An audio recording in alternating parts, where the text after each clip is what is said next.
Midnight Alley, a Morganville vampire series. A 16-year-old girl named Claire moves to a town called Morganville.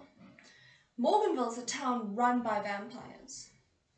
Claire lives with 3 teenagers, Eve, Shane, and Michael.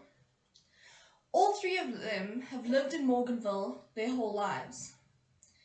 Michael has recently become a vampire, which caused a lot of tension between him and Shane. In this house, being protected is one of the worst things you can do. Being protected means a vampire is responsible for your safety, and in return, they own you. Claire is intelligent. She's a 16-year-old in university. The leader of the town, Amelie, is protecting Claire and using her intelligence in return. Claire accepted Amelie's protection in order to protect Shane, her boyfriend. Michael has just found out that Claire is protected, and after a long discussion, Claire goes to Shane's room to talk to him. After walking in, she sits down next to Shane. Claire thought about Michael, about the suddenly grown-up way he treated her. She sat down next to Shane, staring down at the floor for a few seconds to gather up her courage.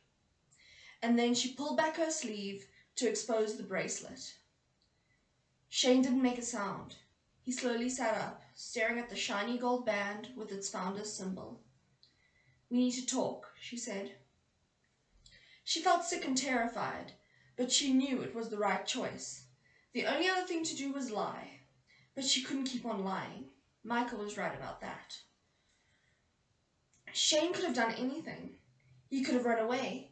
He could have thrown her out of his room. He could even have hit her. Instead, he took her hand in his, bent his head, and said, "Tell me." Eve wasn't so understanding. "Are you out of your mind?" She picked up the handiest thing she could throw. It happened to be a PlayStation controller, and Shane quickly, carefully de-gamed her. Claire thought he probably wouldn't have moved that fast if Eve had grabbed, say, a book. "Let's be adults about this," Michael said. They were downstairs again, together, although Shane and Michael were clearly standing on opposite poles. It was getting late, 11 already, and Claire was feeling the strain of a very long, hard day. In fact, she yawned, which only made Eve shoot her a look of absolute exasperation. "Oh, I'm sorry. Are we keeping you awake?" "Michael, how the hell do we be adults about this when one of us isn't even an adult?" Eve leveled a shaking finger at her. "You're a kid, Claire, as in you're still a wet behind the ears dumbass who hasn't been in this town for a couple of months. You have no idea what you're doing." "Maybe I don't," Claire agreed. Her voice was almost steady, which pleased and surprised her. She didn't like having Eve angry at her. "The thing is, it's done. I made the choice. That discussion was over before we had it. I wanted you to know, though, that I didn't want to," her eyes met Michael briefly, "lie to you." "Why the hell not? Everyone around here lies." "Michael lied about being a ghost. Shane lies about shit all the time. Why not you too?" Shane groaned. "Yo, drama princess, want to tone it down a little? Somewhere? Sandra Bernard wants her tantrum back." "Oh, like you don't throw a hissy fit every time someone trips your angst switch." Claire looked helplessly at Michael, who was having a hard time not smiling. He shrugged and took a step forward. That meant, of course, that Shane backed up. "Eve," Michael said, ignoring Shane for a moment, "give the girl some credit. At least she told you instead of letting you figure it out on your own." "Yeah, she told me last." Eve glared at the 2 boys with her hands on her hips. "Boyfriend," Shane said, holding up his hand. "Landlord," Michael chimed in. "Crap," Eve sighed. "Right, next time you sell your soul to the devil, I get first contact. Girl solidarity, right?" Okay." "Dumbass," Eve sighed, defeated. "I can't believe you did that. I worked so hard to get away from that protection crap, and here you are, all protected.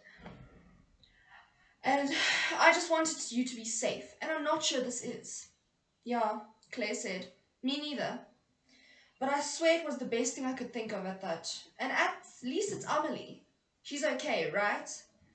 They look at each other. Shane said, "But you won't tell us what she's got you doing that keeps you up out late?" "No, I can't do that." "Then she's not okay," Shane said. "And neither are you." Even though Claire's friends shout at her and get upset, you can still see their love for her. Michael tries to support Claire, even against his own girlfriend.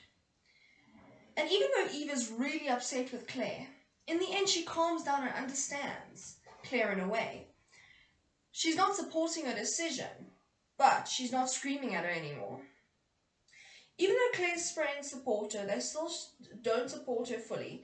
They still show their love by being concerned for her.